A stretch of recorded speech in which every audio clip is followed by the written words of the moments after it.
So obviously once you've decided, I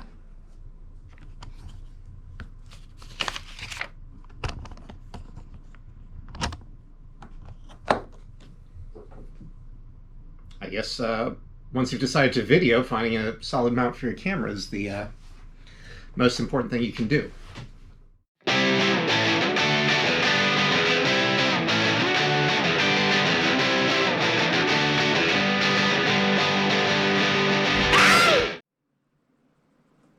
So when it comes to starting in basically any racing series, but and we're talking about rally here obviously, is you need to buy a car, build a car, and learn how to drive a car.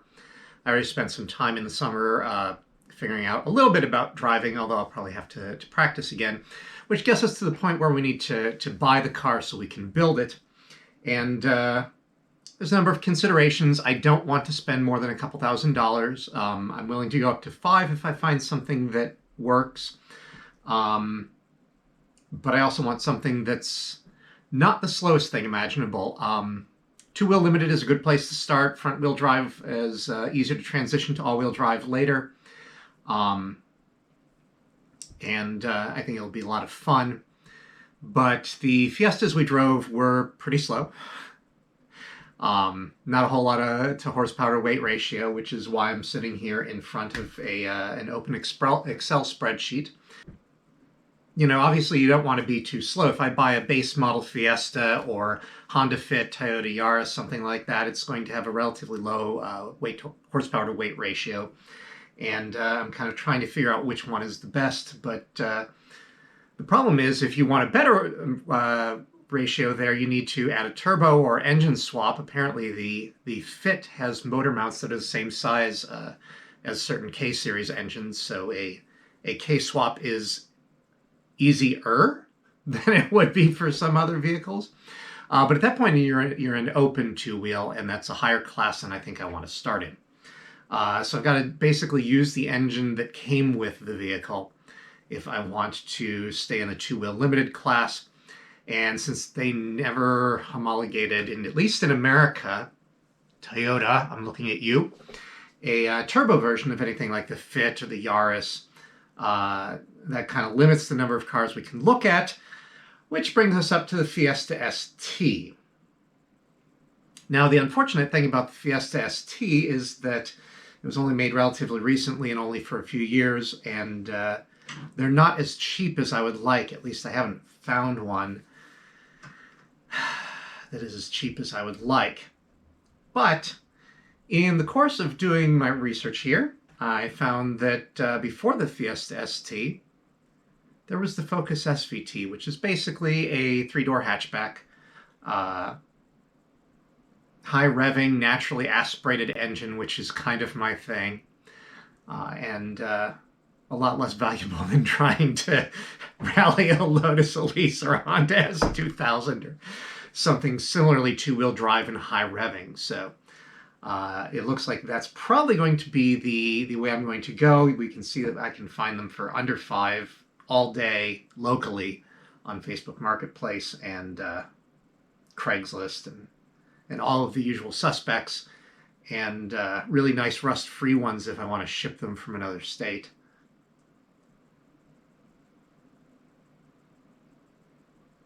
But I figure for a horsepower to weight ratio that isn't that far off of a Fiesta ST, this is probably the best way to be competitive, I think. So I think that's what we'll do.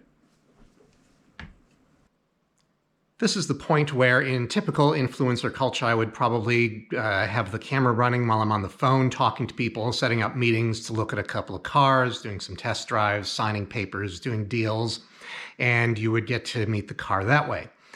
For a long and sundry list of reasons that I won't detail here, but primarily centering around the fact that I just didn't, and I'm 46, so that's kind of foreign to me.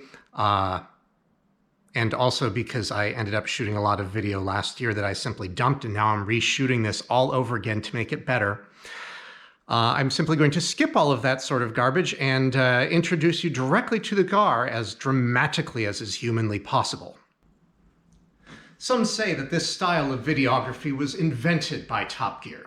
Others, that they merely popularized it. All we know is it's become a trope.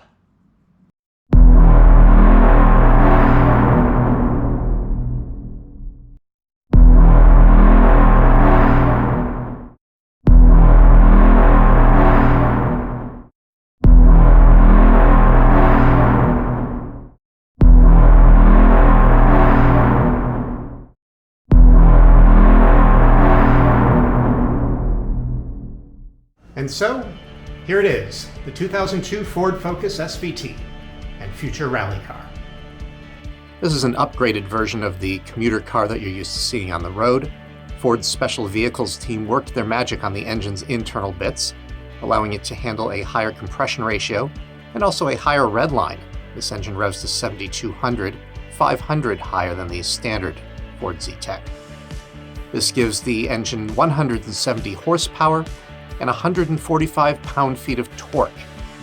This engine is then mated to a 6-speed Getrag transmission, which is the same as the one in the Mini Cooper S. 0 to 60 time of 6.9 seconds, and a quarter mile in the low 15s. Handling was upgraded as well, and it came with standard Recaro bucket seats. Not that I'm going to leave those in place. So, as is true with basically any racing car, one of the most important things you can do is weight reduction.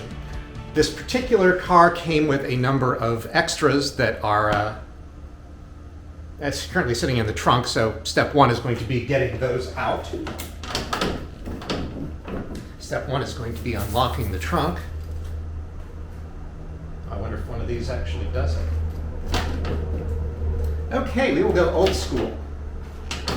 Hey, trunk. Ooh, that needs a little lube. Okay, so one extra bumper cover, slightly damaged. Pretty decent scuff on top, but it is from our friends. Where is it? It is from our friends. Is that Roush or Roosh? Is Jason a Ford guy? He doesn't know how to pronounce that 5-letter word. I guess that's your answer. I have not one, but 2 front fenders. Left and right, which is good. We can go full Steelers on this thing if I really wanted to, which I don't. Black and yellow, black and yellow, black and yellow, black and yellow.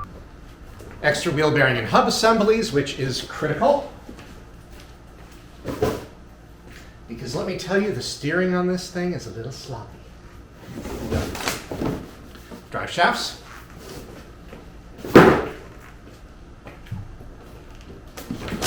I guess not drive shafts, they're half axles, whatever. They're asymmetric on the front. Okay, so that's everything in the hatch aside from a spare water bottle. And I guess there was a light somewhere back here that had a cover. Check out that area here, and hopefully the door, oh yeah, that's probably going to be in the way a little bit. This is actually stuff that I added because we're going to talk about that in a minute. More water bottles. At least the previous owner was staying hydrated, and usually the lever will allow me to put the seat all the way forward. No, not so much in this 2-door car. All right, well, I can either stretch or I'm going to have to go to the other side. Just going to the other side makes more sense. Oh, look, a random pair of safety glasses. That's very nice.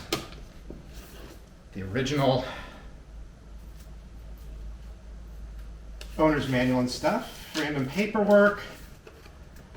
Ah, yes, cartridges for blue. Not to say that there's a stereotype, but he was in his early 20s. All right. Oh, you idiot. The lever I was looking for is right there. Duh. Okay. Extra brake pads.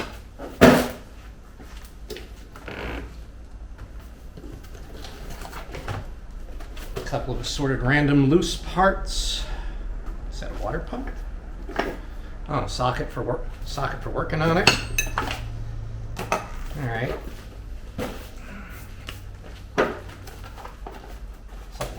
in here.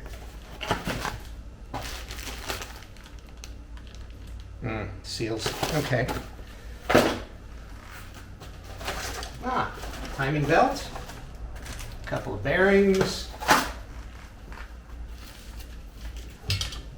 Oh, look, nice little rack assembly. I don't think I've ever really taken one of these out of a car before, but hey, I can fix the steering, which, let me tell you, is critical because the steering on this kind of sucks.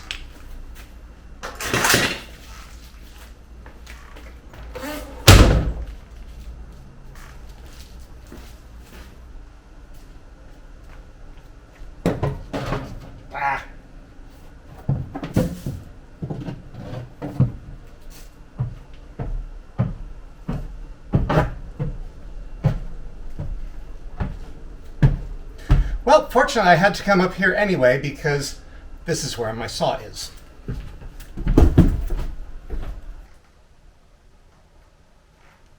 So, nominally, I own sawhorses. Girlfriend had a yard sale a couple weeks ago, and I'm going to assume that something happened to those, but now I'm going to improvise a sawhorse by basically sticking this board off the end of the table here and watching my toes very carefully. So I got this idea off the internet that instead of spending hundreds of dollars on a car weighing system, you could use bathroom scales, but I have to basically distribute the weight amongst two bathroom scales because each of them only goes up to 500 something pounds. I expect at least the front wheels will weigh more than 500 pounds, probably near 8 if I had to guess. So, where's the saw?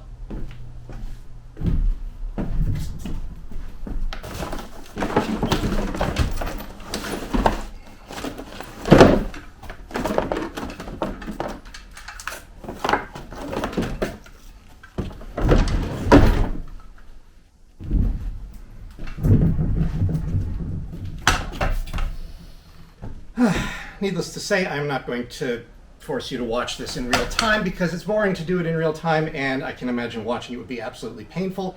So either I'll cut this bit out or I will simply go into a time warp and frame by frame speed things up.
And you're probably wondering, why did I put the whiteboard that I'm going to do all of my calculations on in the other room? And the answer is because once I get all this stuff cleared out of here, I need to use the main garage as a garage, and I can put the race car back here and take all of the things out of it. So there's a couple of important things to note. Our goal weight is 2,200 pounds according to the ARA. Since I'm in the two-wheel limited class, that's what I'm going for. So our starting weight is going to be based on, let me see here.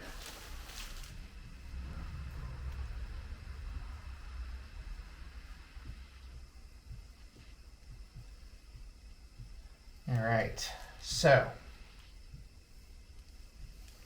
we decided that our driver front, or that's the passenger front that I'm working on, you idiot. Let's do the right one here. Calculator, 551, whoa. All right, clear that, 551.8 plus 488.6 equals 1040.4. passenger front. All right, so that is where we start, and let's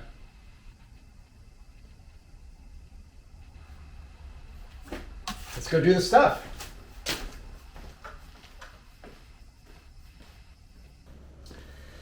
I suppose there's no sense in making you watch doing the same the process basically for all the other 3 tires, so either we will simply cut that out or we can do the time warp again.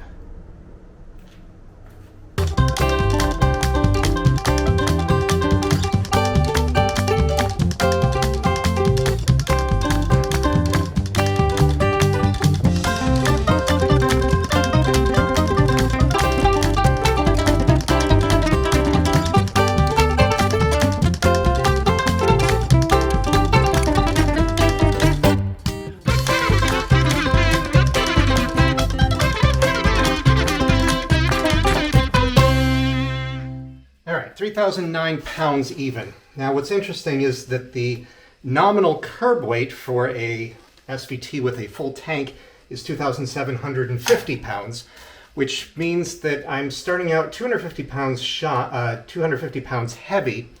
Now granted, we do have to take a couple pounds away for each of the chunks of wood. I'll have to weigh that at some point and get a correction figure, but that's just 2 feet of 2x6. It really shouldn't be very heavy at all.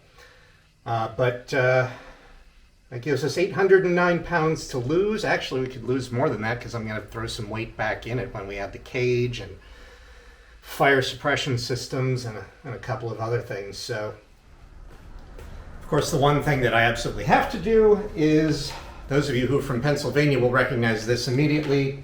For those of you not from Pennsylvania, I'm out of tape. But until we get our actual registration in the mail, we are expected to have this little tag hanging out in the rear windshield. Pardon me while I get more tape. 5 minutes later. And through the magic of television, poof, suddenly there's tape in my hands. Allow me to apologize for the jump cut. All right, well, okay. That's probably coming off anyway.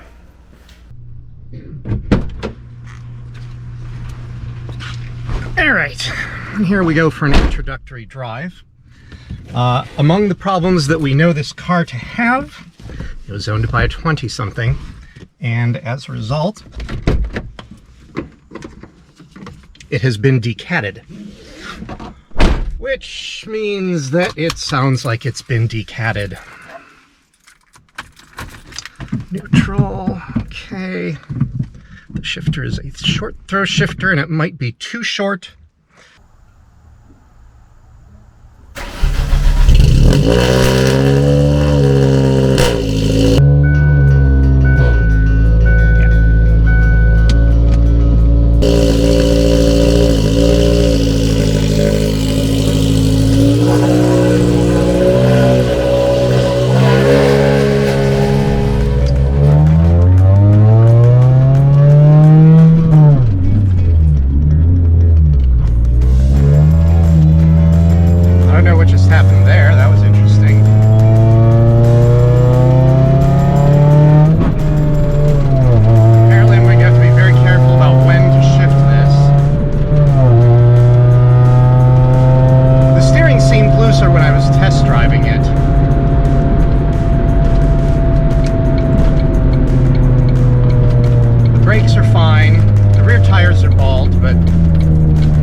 perhaps just a better aftermarket short throw one, because this one is bad. There's no other word for it.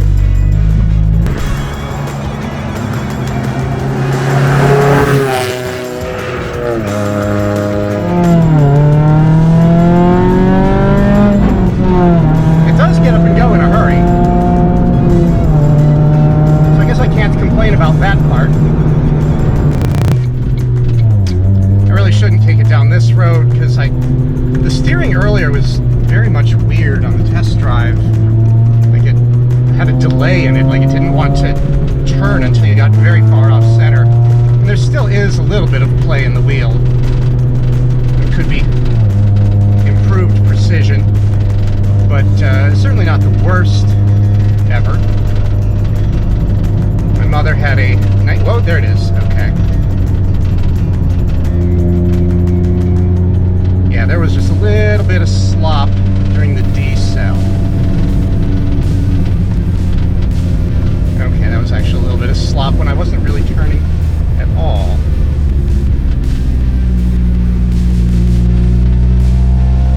On the engine a little bit. There we go, suddenly turning. Alright, now I'm starting to get the slop in the steering that I was experiencing previously. Actually, I guess once you get it past idle and start driving it, if you leave it in a high enough gear, it's not obnoxiously loud. But the cat still has to go back on it. I'm getting an intermittent battery light. The terminal was a non-standard kind of improvised terminal. And if you drive certain ways, apparently the connection comes loose. And then after that, it's good. I don't think I can say enough bad things about this short throw shifter. I probably could, actually. There's worse things in life. And I'm catching up to this Chevy midsize SUV, whatever that is. We know all of them to be driven slowly because that's just the way they are. And now that I've got a car in hand and it's way too heavy, I'm going to need to put it on a diet. Since it's a hunk of metal and not a human being, I can't give it any fen-phen or herbal supplements or put it on a keto diet. It's going to involve a little bit of wrenching, some tools, and maybe even some mass destruction with cutting tools. See you next time.